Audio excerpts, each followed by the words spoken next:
Thanks for attending class today. I know what you're going to say. There's only two stones in here. Don't worry about it. I've left the other stones off, so should be fine. No big deal.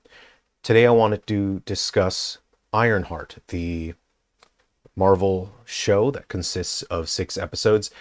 This is an interesting show. It has a pretty low rating on the internet, and with this video I want to approach this discussion from an educational standpoint. If you are a writer, if you are an aspiring writer, if you're still early in your journey and you'd like some writing advice, this is an excellent series to discuss in terms of what you can learn from the mistakes that were made in this show in terms of the writing. Now, I want to make it very clear, I'm not here to hate this show, to criticize it, to make fun of it. I actually enjoyed watching this until the very end of the final episode. It is not a perfect story. It's not a great story, but it is competently put together. I enjoyed watching it. I liked the story through the beginning and the middle because I believed it was going somewhere. There is a relationship between an audience and writers, and that is a degree of trust. You trust that the writers will bring you on a journey that will be fulfilling and satisfying, and that the writers will not waste your time. And I was enjoying watching Ironheart because I trusted the writers, and I thought, great, we're going on a journey, and we are watching this character, and this character will change and grow and become a better person by the end of it. So we'll discuss that at length. But after the last 2 minutes of the show, I not only was disappointed, but I was frustrated and angry and irritated. And I just was so very disappointed. I'm disappointed and frustrated because the people that wrote this were given this budget. This had millions and millions and millions of dollars. This had the might and the fury of Marvel and Disney behind it, and this is what they turned out. So I'm not going to be making fun of the show. Again, I'm approaching this from an educational standpoint, from an analytical standpoint. I want to help you understand what went wrong with the writing and how you can improve your own writing as a result. So we will discuss the problems with the story and the writing, and we will rewrite the ending to be more satisfying. So what I really liked the character interactions that are one-on-one. I thought those were written all right. They weren't a masterclass in writing, but they were interesting, and I don't expect a show like this it's not Shakespeare, it's just entertainment in a cinematic universe that I'm familiar with, and I just want to enjoy the story. And I enjoyed the one-on-one character interactions, particularly with the character Joe McGillicuddy. So in this video, I'm just going to do all the spoilers. I won't, look, if you haven't seen the show, you're not going to watch it, but I strongly recommend you watch Ironheart after watching this video, because it's an excellent learning opportunity to see how you can set up a potentially interesting story and then get everything wrong.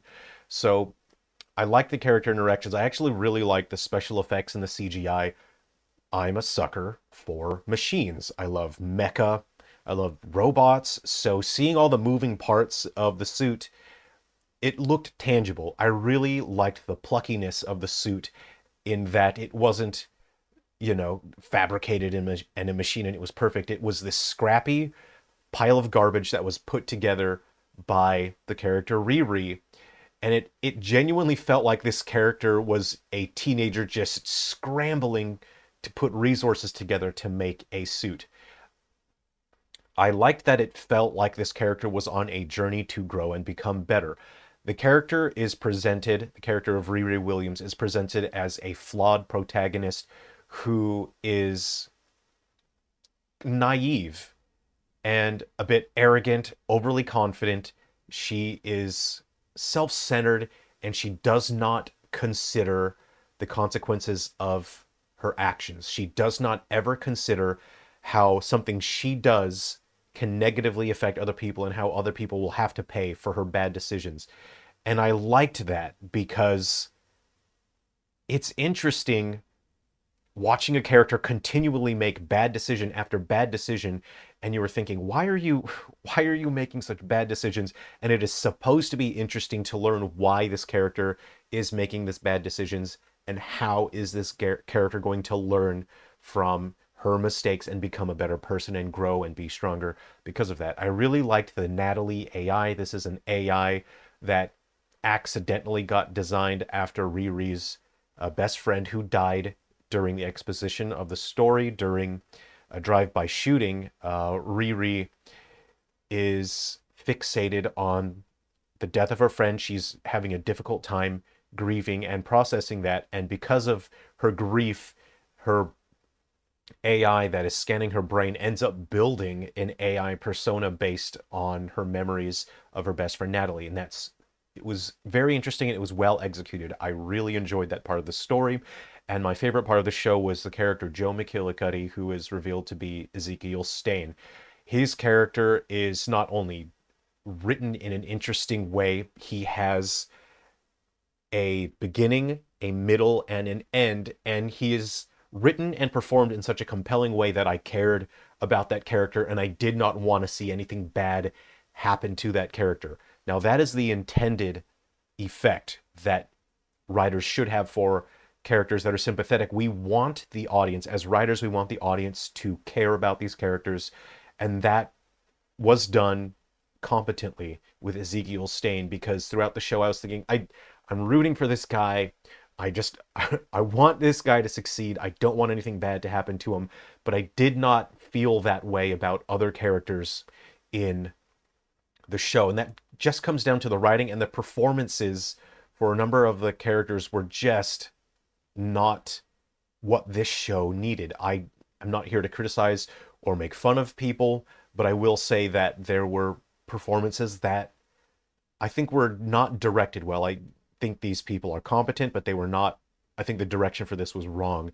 I thought the actor for Riri Williams, I thought she did a great job. Really, what I don't like are the Hood and his gang. So I'll refer to him as the employer and his co-workers. They are written and performed in the most obnoxious way possible. These characters are flat, two-dimensional cardboard cutouts, and they are written like cartoon characters. They feel like they are cartoon characters. They are performed like cartoon characters. And this would be fine, except for the fact that they clash entirely with the MCU. This is a property that exists alongside other films, so we know what characters feel like. The tone of the MCU is consistent for the most part, in that we see a person and we think, yeah, that's a person. They live in this world. Every single member of this gang that Riri joins, they can commit crimes, heist crimes. Every character felt like a cartoon, and they did not a single one felt like an actual person that exists in the MCU, that exists in the world. They feel like they were written to be the most outlandish, diverse, shove it in your face, look at how wonderful and unique and bombastic I am. And it was jarring and it was unpleasant. Every single scene that those characters were in, I was begging for those scenes to be over. And I have never felt that way about anything in the MCU. Even the bad stuff in the MCU, I have found ways to enjoy it, but there are certain things such as, I'll level with you. I tried to watch Echo, and that show made me very angry because the production and the writing were not at the level of competence that I expect from the MCU. And it felt like they were wasting my time, and watching Echo made me so angry that I stopped. So I did not watch all the way through, and it was very frustrating for me. A Secret Invasion, I watched all the way through, and I was enjoying it until the very end. And again, I understood this is not competently written, and if you would like me to do an analysis video on the writing problems of Secret Invasion, let me know in the comments and I will certainly do that. But Secret Invasion made me angry because, again, these people are given millions and millions of dollars to produce something that is not incompetent, and that ends up being a waste of time for the audience. But even in Secret Invasion, the characters in that still felt like humans, or still felt like entities. They felt like people that existed in the MCU. In Ironheart, these characters are so ridiculous that it made me angry watching them on screen, because it felt like I was being given dog poop on a platter and saying, this is a fine meal, eat this. And it was frustrating because there are so many things about Ironheart that I enjoyed. I really enjoyed the genuine one-on-one character interactions, and then we're whiplash back and forth between this cartoon villains and then characters that I actually enjoyed watching them interact with Riri. So, what is the worst part about this gang is that the audience is given no reason to like them. They are written like Spy Kids villains, even though they're supposed to be some kind of found family, and they're trying to make it seem like, oh, we're all misfits and we came together and now we are a family. But they have absolutely zero genuine interactions with each other, and that comes down to the writing. I don't believe that comes down to the actors, the performers. I think it's the directing and the writing, because there's no moment where these characters just behave like normal real people.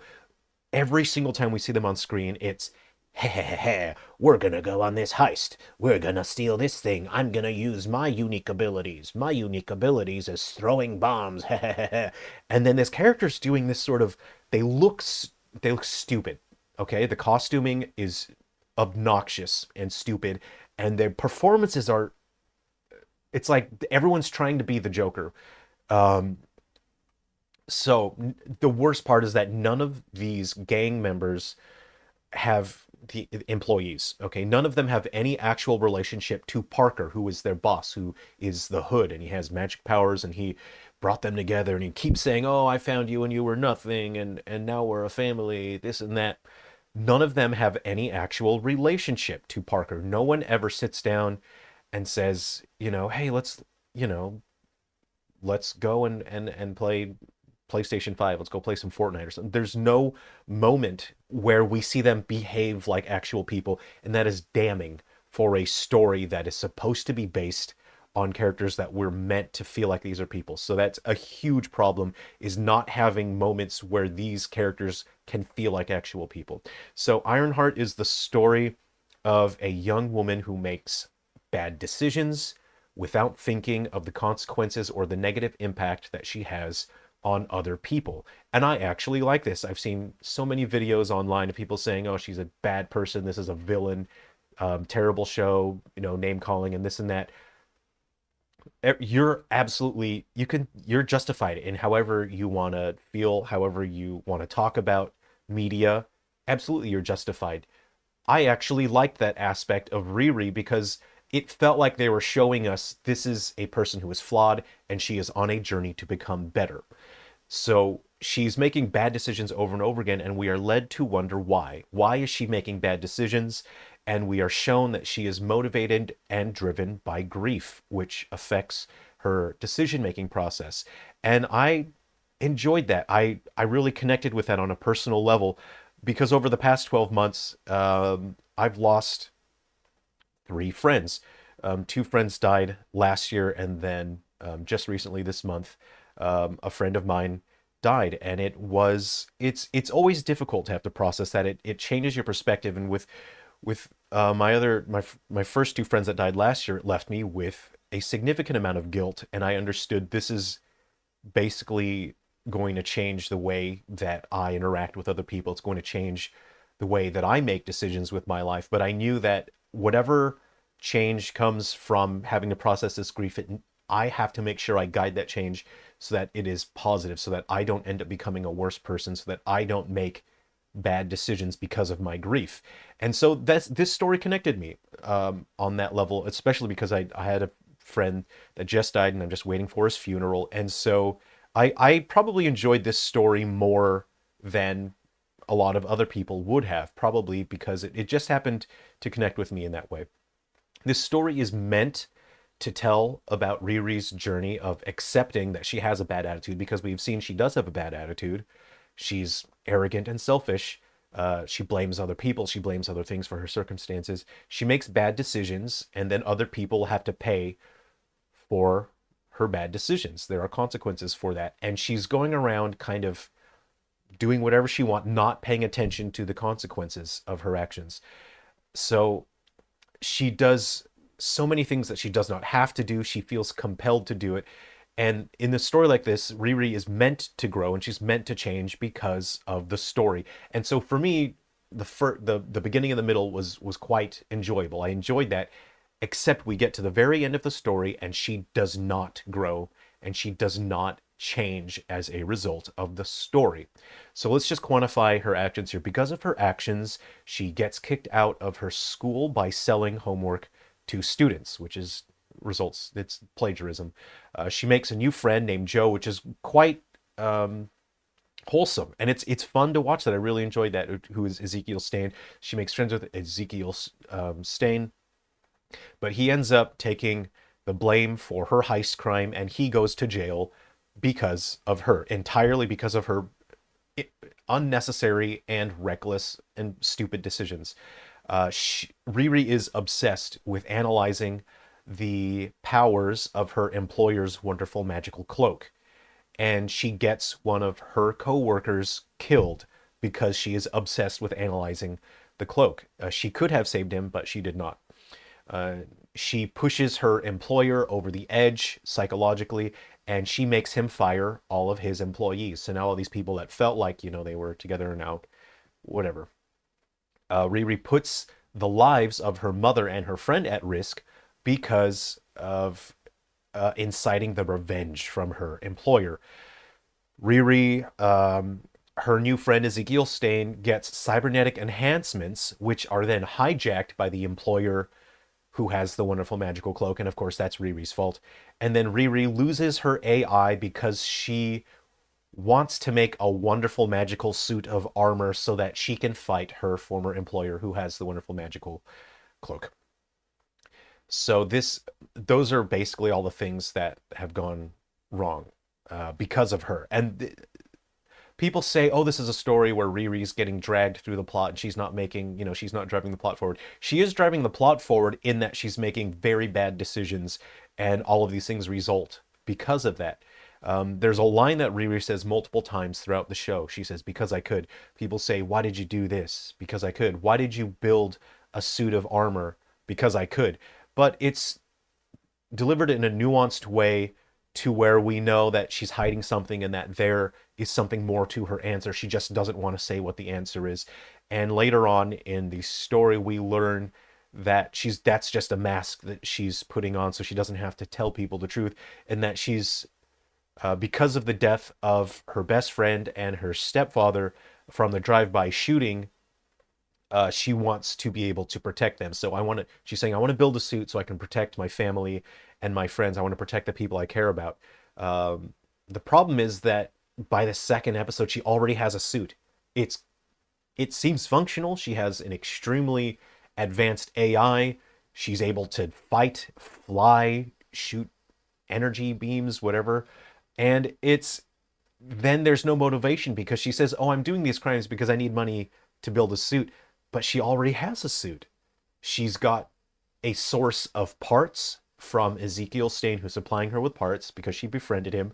And they have like a besties thing going on, which is really endearing. I really enjoyed that part. But for the vast majority of the show, there is no apparent motivation because her motivation should be, I want to protect my family by having this suit. But she already has the suit. So she's just going through the motions of the story without making it clear to the audience of why are you doing this, because she has already fulfilled why. Why are you doing this? She's already fulfilled that. So the story is missing something. It's missing an end goal. It's missing an objective.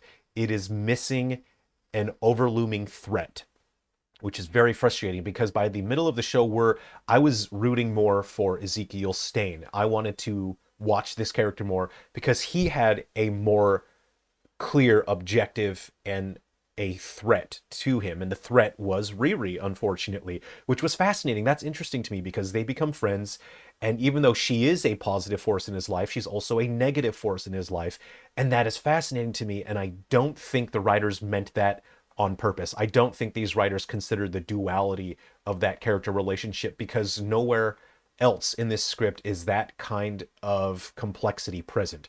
So here's some writing advice. A story is engaging when characters make interesting decisions for interesting reasons. We want to watch characters do something, and we want to understand why they do it. We have an expectation for characters to do certain things, and when they don't do certain things, we want to understand, wait, well, they did something different from what I expected. Why did they do that? And when we are shown the reason, and it's an interesting reason, it's satisfying. That is excellent storytelling. It's so interesting. That's why you keep people engaged. So one of the problems with Ironheart, with the dialogue, especially when it comes to the big scenes, is that all the characters talk and interact the exact same way with each other, especially when it comes to the employees, the gang that Riri joins. They all talk the exact same way. Their relationships are all even and flat and exactly the same. And we're shown maybe, one character stole the hood just to put it on and have a laugh and make fun, and then that upset one of the other characters. That is not a relationship. That is an interaction. And it didn't tell us anything about those characters. It didn't show us anything about those characters. It was just a logical reaction. So there is a lack of tension in the dialogue, and it just moves forward. We don't see that maybe these two characters have a history and that they're friends together. We don't see any interests outside. We don't have any agency. We don't see what characters want to do with their lives outside of the plot, which means that they're just cardboard cutouts. They're disposable. They're a plot device. So, for example, an excellent way to write dialogue is that one character should be trying to get something, whether that is information or an end result or trying to make something happen. One character should be trying to get something, and another character should stand in that character's way. And the way that the situation is resolved shows us something about those characters or those relationships. We learn something about those characters. You get to see what a character's strengths and weaknesses are. How far is a character willing to go in order to get what they want? Where will they draw the line? That is how you teach the audience about your character. You show them that character, what they believe in, what their morality is, and who they are. And by pairing different characters up in dialogue scenes, you get to show different facets of those characters' personalities. And absolutely nowhere is that present in Ironheart. There is an absolute lack of understanding of that concept from the writers of Ironheart, because all the characters talk to each other in the exact same way. One character is trying to make something happen, and the other characters basically just say, yeah, okay, let's do that, and then so we can hurry up and get to the next scene. That's basically it. The only time there is any kind of conflict is when Riri goes to Ezekiel Stain and she says, I would like some parts. Ezekiel Stain says, I don't have those parts. They would be illegal if I had them. And she says, I will call the police if you don't give me those parts. And he says, damn, okay, I will go and drive you and take you to the parts and we can be best friends now. And that unfortunately, it's interesting, but unfortunately that was the only incidence of that. And it showed how mean-spirited and cruel Riri is, and I'm not condemning her character for that, because that's early on in the story, and to me it showed, wow, she is really mean. She's such a jerk. And I was rooting for her to become better and say, maybe she won't do that. Maybe she'll stop. Maybe she'll realize how terrible it is to do that to someone, and then she'll become better. And it would be satisfying to see that. So I actually did not take umbrage with that. I thought that was going to lead to an interesting payoff. So this basically, this show only has 3 modes of dialogue for the story. Number 1 is talking about something that happened in the past. Number 2 is talking about what a character wants. And number 3, a character's feelings are hurt and someone else has to make that character feel better. I guarantee you, if you watch the show, go to any random episode, fast forward to any part that is not an action sequence, which there aren't that many, it's quite short. The vast majority of the show is talking, and you will see those 3 modes of dialogue. Again, that's talking about something that happened in the past, 2, talking about what a character wants. 3, a character's feelings are hurt and someone is making that character feel better.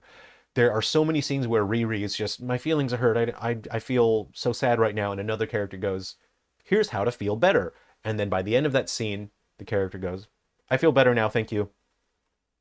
And that is frustrating because it becomes dull after a while. And there's never anything interesting that happens as a result of dialogue, except for the scenes between Riri and Ezekiel.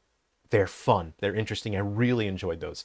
So the threats in the story, by the end of the story, Riri is driven by this fear. And again, I think that's interesting. That's good. She's driven by a fear that her employer, who she's upset that he will come and kill her mother or her best friend. There's really only two people in Riri's life. And I thought it was interesting because, and again, I don't think that the writers did this on purpose, because there is no actual threat, because the employer never actually actively threatens Riri's mother or friend, and he exhibits no interest in that. But Riri feels it, and it becomes this driving force in her life, this fear that he's going to attack her. And of course, that is connected to her guilt from the death of her best friend and her stepfather, that it's taken control of her life in an irrational way, and it's this overwhelming driving force when it does not need to be. If they'd explored that, it would have been so interesting. But I do not believe the writers are competent enough to understand that kind of complexity. And so I was being led to believe that there was this complexity in the story, and I was enjoying it. But then when I got to the end of the story, I realized, oh no, the writers did not consider any of that. They didn't plan any of that. So I was unfortunately seeing depth where there could have been, and there was not any depth. And there was no intent as well. So the employer actually has no interest in getting revenge on Riri and killing Riri's mother or friend. Riri just assumes he will. So the objectives overall, Riri needs money to build a suit, but then she gets that and builds a suit very quickly. So she needs money for what? By the end of the story, she explains her goal is to protect her family or the people that she cares about, but she can already do that, so she doesn't need to keep doing the heists. So she has no reason to keep doing the heists other to get more money, which I suppose you can excuse because she's just a kid. She's a teenager, or she's in her early 20s. That's still just a kid. She has a child's mentality, and that's fine. That's excusable. She wants more money, and then it gets to a point. The turning point is when she makes a mistake and Ezekiel goes to jail because of her, and it ruins his life, and that is supposed to be a big turning point.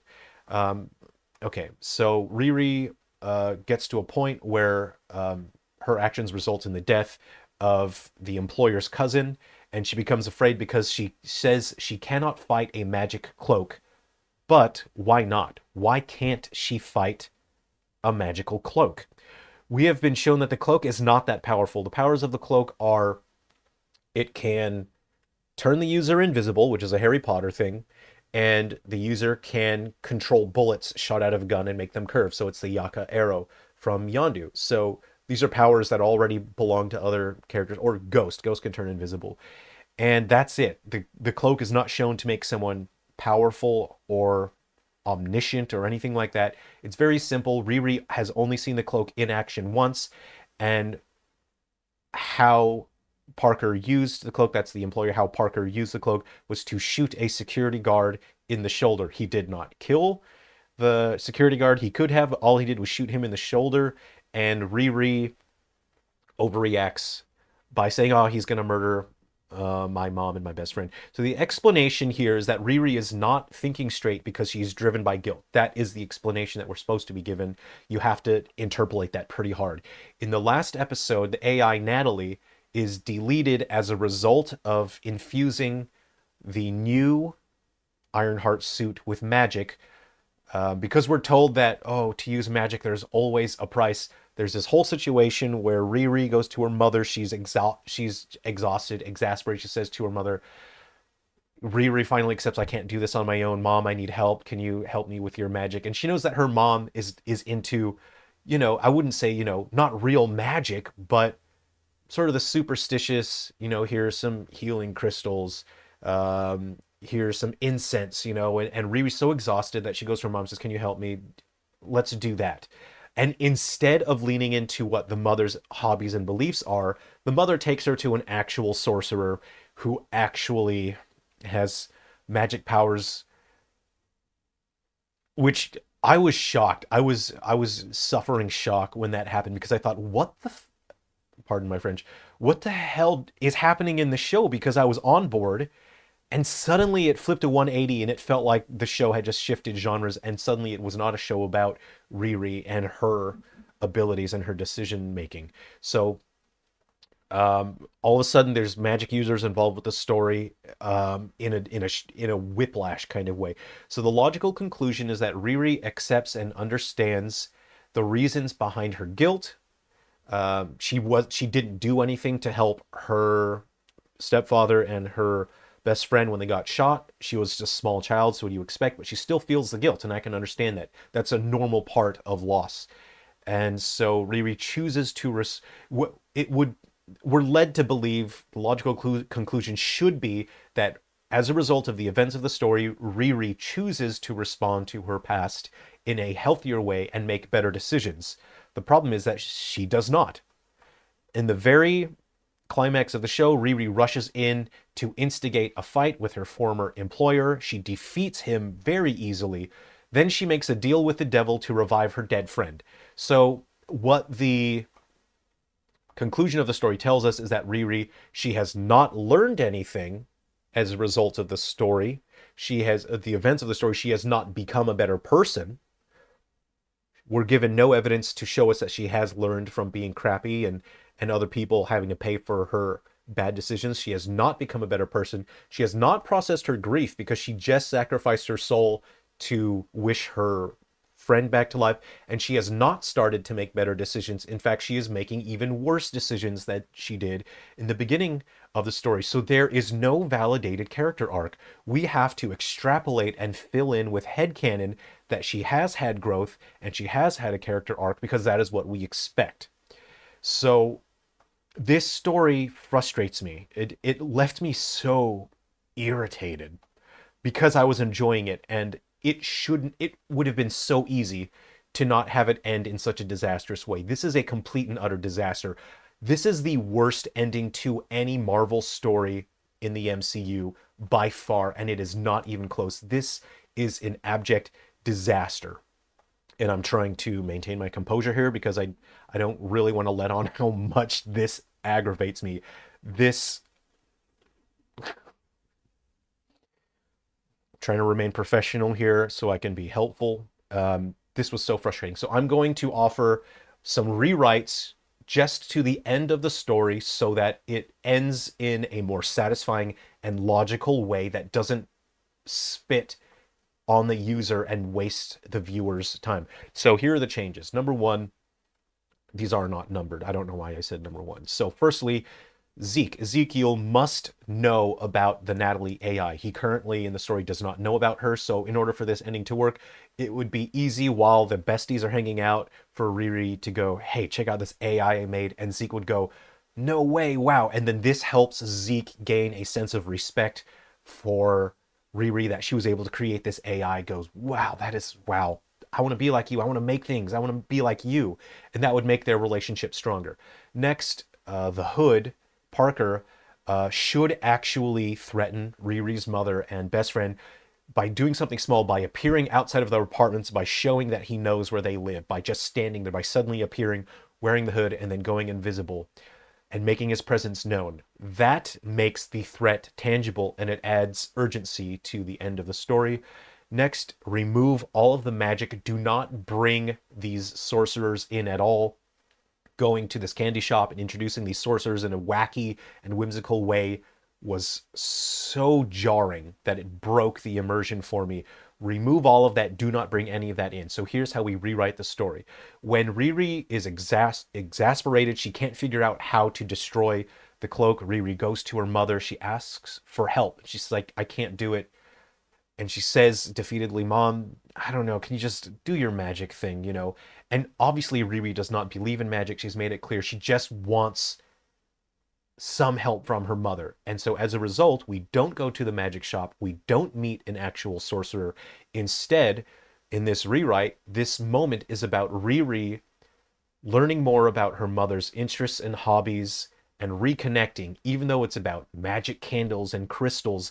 That's not the point. It's not about having something that you can prove and having something tangible.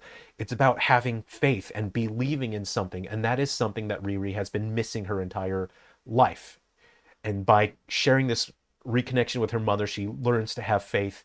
So in this moment, she and her mother have a heart to heart talk, and the mother, they're doing this, the sage and the incense, and Riri finds out she's actually enjoying it and she's laughing. And, the mother says, it's not actually magic. This can't help you win the fight against Parker. And Riri says, well, it's not actually magic, but she does feel stronger now, and maybe she can defeat the Hood. And Riri's smiling and laughing more than she has in years, and her AI Natalie watches on from a distance, and she's so happy to see Riri spending time with her mother, someone who is alive, that Riri isn't obsessing about her dead friend anymore. So Riri and her mother, maybe they can share a moment reminiscing about the time Riri spilled oil in her stepdad's garage and that she got footprints everywhere. Or, maybe this is a memory that Natalie projects, and they're all involved in it, and there's oil, and then the mom's talking about, remember, you got footprints all over the oil, you dragged those footprints everywhere, And then this is where Riri can exhibit some of her intelligence, and she puts two and two together, and she says, I know how to defeat the Hood, and I don't need to use magic. I can do it the old-fashioned way. So Riri and her friends build a new suit, as per happens in the story. Then Riri goes to confront the Hood and has to fight Zeke. Now, in this rewrite, she's fighting Zeke, and Zeke has his body is being controlled by Parker, by the Hood. So in this rewrite, they're fighting. Riri gets overpowered because Zeke, is ruthless, because Hood is able to control his body and make him ruthless. While they're fighting, they have a heart-to-heart talk. Zeke is so upset that his body is being controlled by someone else. Riri apologizes, and she admits that she's been making bad decisions and that Zeke's life has been ruined because of her, because she's been selfish, and because she was not considering the price that other people have to pay for her bad decisions. And then Zeke's angry. He says, you said you wouldn't let anything bad happen to me, and look what happened to me, and he's able to vent and let it out. This gives her a chance to finally say I'm sorry, because she's never apologized to anyone. So the Natalie AI analyzes Zeke, and she says, I can undo the programming. I can undo Hood's programming, and we can release him from his mind control. But she's saying it's really complicated. I think I can do it. I'm pretty sure, but it's I have to leave your suit. I have to enter Zeke's body in order to fix him. And then Riri's thinking about it. Of course she's apprehensive. And so, she's thinking about the problems that she's caused to other people because of her grief, because she couldn't get over her guilt and she couldn't let go of Natalie. And so Parker, the Hood, the employer, he starts a self-destruct sequence when he sees that Zeke is struggling fighting Riri. He goes, well, I'll just destroy them both, and then I don't never have to worry. He's so angry about Riri having been responsible for his cousin's death, he doesn't care. Zeke is a good asset for him, but he's so angry about Riri, he's not even thinking about what a bad consequence that would be to lose control, to lose Zeke by just to kill Riri. So that is a mirror of Riri's journey on a darker side of it. So the self-destruct sequence starts, and then Natalie explains, wait, she can stop the self-destruct sequence by overloading it. She can enter Zeke's body, she can overload it, but she was saying that would most likely destroy her. Natalie's saying, you should have let me go. You should have let me go. I could have released Zeke from Hood's control if you would just let me go sooner. And that obviously is a mirror of how Riri should have let go of her guilt over Natalie's death. She should have let that go, and because she didn't let it go, all these bad things happened. And now the AI is saying, you should have let me go into Zeke's body. You should have let me go sooner. I could have stopped this from happening. And so Zeke tells Riri to just get out of there. Zeke is saying, because he's chosen to spare Riri's life before, so obviously he still likes her, he still cares about her to some degree. So Zeke says, Riri, get out of here, just it's too late, and Riri goes, I'm not gonna leave you this time. And so Riri says goodbye to Natalie. She has a moment where she says, thank you for being my friend. I need you to go and save Zeke. She lets go of the Natalie AI. The AI goes into Zeke. She enters Zeke's body. She saves him. She's able to overload the programming. She dispels it and destroys it, totally burns it out of Zeke's system. But because of that, she burns up herself as well. The AI is now gone. And it was Riri's choice to let that happen. So Zeke regains control of his body. And Zeke says, why did you do that? He understands that Riri's best friend is now gone again. Natalie's gone. He understands how important Natalie is to Riri. Zeke says, why did you do that? And Riri says, because I could. And this is the first time in the story where Riri says that line. She's been saying it over and over again. This is the first time she says it where it actually means something genuine instead of trying to hide something. Because I could. So Riri goes to fight the Hood. Zeke's worn out. He can't really contribute. He's vulnerable, so he's down for the count. He needs to rest and recover. Riri goes to fight the Hood, and they tussle. Her suit gets damaged, and it's spilling oil on the ground, which obviously is a part of her plan. Her suit, probably doesn't need heaps of oil. She's added stuff onto it because of her plan. It's meant to have some parts that are destructible, so it ends up spilling oil everywhere. Hood becomes arrogant. He thinks that he's destroying the suit and oil's getting all over the ground. He turns invisible and he thinks he's going to go in for the kill, except Riri is able to see him and track his movements because she can see his footprints in the oil, calling back to the memory that she had when she was younger, the memory that she shared with her mother. And because of that memory, she was able to come up with a solution where she can defeat the Hood in a logical way. So they fight. He's no longer able to use his invisibility to fight to gain an advantage because there's oil on his shoes and there's oil all over the floor. She can just look at where he's standing. So they fight. A spark ignites the oil. The Hood catches on fire, and then Riri tries to convince Parker, let go of the cape. You have to let go because the cape won't burn, but he will. And Parker refuses to let go, and he says he hates her. I hate you. You killed my cousin. I hate you, And Riri says, I know that feeling. That kind of feeling will burn you up inside and it'll change you. It'll make you do things that will hurt you and it'll kill you. You have to let it go. And Parker says he can't. He can't let it go. And there, when he won't let Riri save her, he knocks her back. He's still trying to kill her and he's starting to burn up. Parker's ex-employees and his friends, the gang that they had joined, the gang that Parker had kicked out, they come back, they extinguish the fire, and they all work together, and they're fighting him now, and they're able to get the Hood off his body, the cloak. They tear the cloak off his body and all together, and they just throw it, and they, are able to free him from it, and he's free from its control. And they rescue the Hood, and then they turn to Riri, and they thank her. They thank her for calling them because she called them and asked them to come save Parker. She thought this through. She thought about the connection she had with her family. She thought about Parker's connection that he had with his found family. She called them and they thank her. They say, thank you for calling us, for telling us to come save him. Parker sees that Riri was responsible for them coming to save him. And Parker says, why would you do that? And Riri replies, because I could. And of course, you have the denouement. We get to see these characters. We don't need to see Parker and his friends anymore. Their story's wrapped up. We get to see Riri and her denouement with her friends and family. Let's leave the Mephisto thing out. Let's leave the stupid trade your soul for your friend being revived thing.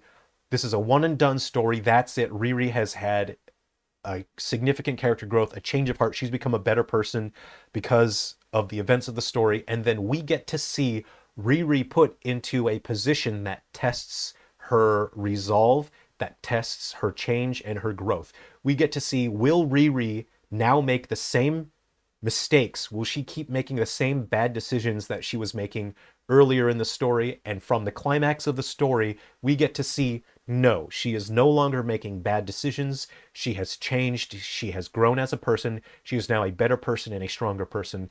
And that is what this rewrite accomplishes. The end result is basically still the same. We don't need this magical nonsense.